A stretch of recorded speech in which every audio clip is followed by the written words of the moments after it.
This segment is brought to you by Hangsters Motorsports. For more information, go to hangstersmotorsports.com.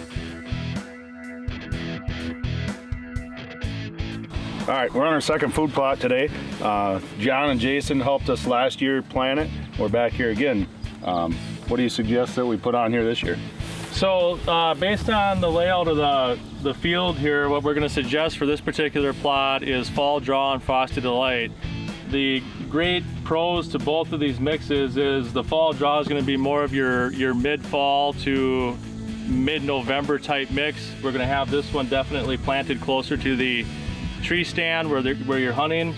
The Frosty Delight's going to be more of a late fall, early winter mix. And we're going to have that one planted a little bit further out for the food plot prep. This has got some clovers, brassicas, and bulbs in it. Where this one does not have any clovers in it, but it has brassicas and bulbs and kale and stuff like that in it, so very cold tolerant, where some of this is, like I said, more of a mid-fall mix. And then we've got Inner Sanctum over here, which we're going to be heading into an area that's more secluded into a wooded area, and this is extremely shade tolerant, wet tolerant, and essentially can grow in an area where you got a lot of canopy going on. Essentially in the middle of a timber somewhere. So that's kind of how we're going to dial all these into the food plot program here. Sweet. It grew well last year, so hopefully it does the same. Yeah, so sounds good. Let's get her seated. Cool. Okay, so we're gonna put the Fall Draw right by the stand. Closer to your stand. Yep. The Frosty Delight's gonna be further away from the stand. Further away? Yeah. Okay. It'll be more for the gun stand. Exactly. Yeah. Okay, cool. Because obviously the gun season being later in the year, that's going to be a better food source than this. Last year, the second week of bow hunting, they're right here eating. All right, so we're at our second food plot station for today, and what we're going to do is we're going to take the PlotHog in. We have like a logging trail that we're going to dig up. And then we're gonna put some Grandpa Ray's logging trail mix down.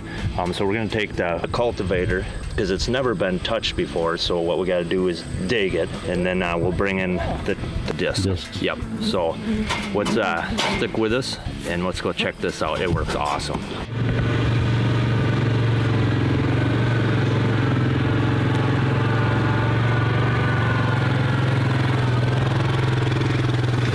I'm Paul Check from PlotHog, built by Horizon Innovation. We developed the PlotHog really as a solution for the average hunter. We recognize that there's a lot of guys out there that would love to do food plots, especially with the new baiting bans being put in place. And not everyone has the equipment. So PlotHog is a economical, versatile tool to get the majority of guys started into food plotting. And you can see what we're doing today. This is really one pass on the tool.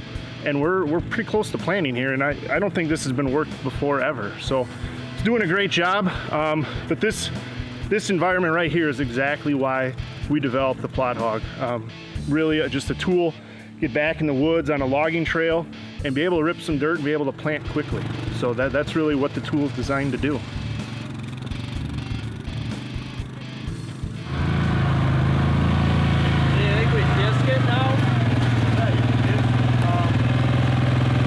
Right on kind of rips. I mean, this is easily soft enough now.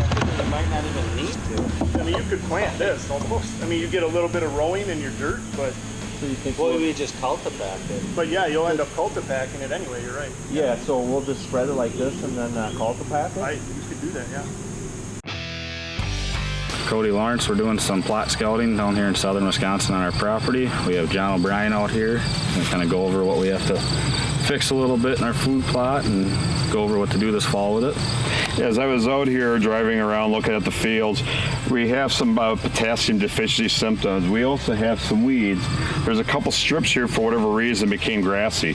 So instead of wiping out the whole field for fall planting, they're going to come out, they're going to spray with glyphosate, they're going to wipe out, a chunk of this field, and then we're going to come back in and replant Fall Draw.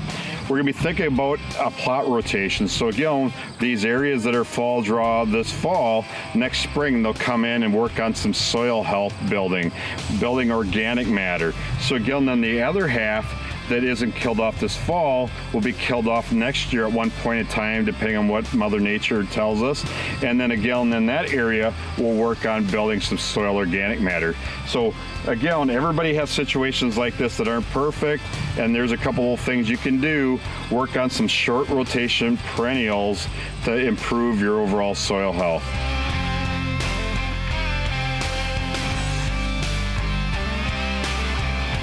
This is John O'Brien with Grandpa Outdoors. We're in a field in southern Wisconsin, and I'm going to talk about a little strategy here. If we got an acre field like what's behind me, if you look to the my right over here, you'll see an edge of the field with a lot of good things happening on.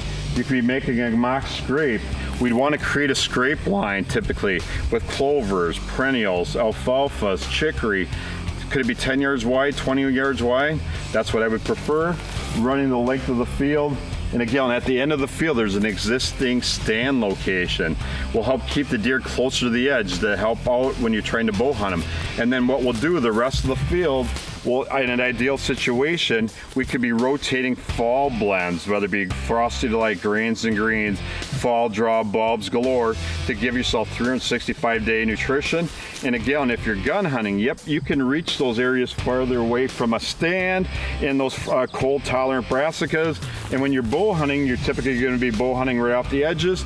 That's what you want to use, is having a scrape line that they're typically going to be traveling and using in those earlier fall moments of your bow season.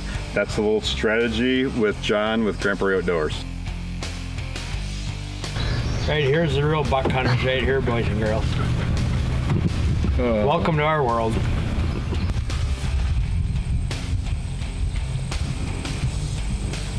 This is John O'Brien with Grandpa Outdoors. We're in a field of a mix of 3 annual clovers. The deer have been in here like crazy.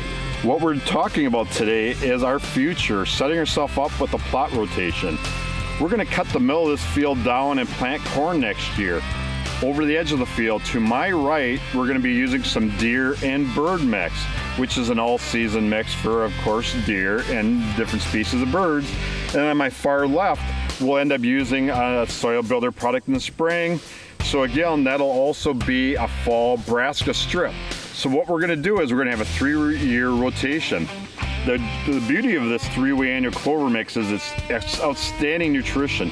2 of the annual clovers stay green to 10 degrees, fixates tons of nitrogen, naturally smothers weeds. So what we're doing is we're thinking ahead, not just benefiting from the now. And there's a few thoughts with John with Grandpa Outdoors. Outdoor Junkies is brought to you by I-90 Enterprises, Clark's Resorts and Outposts, Hanksters Motorsports, Rooster Wrap, Greater Mauston Tourism, Custom Jigs and Spins, Grandpa Ray Outdoors, Zenick Blinds, and these fine sponsors.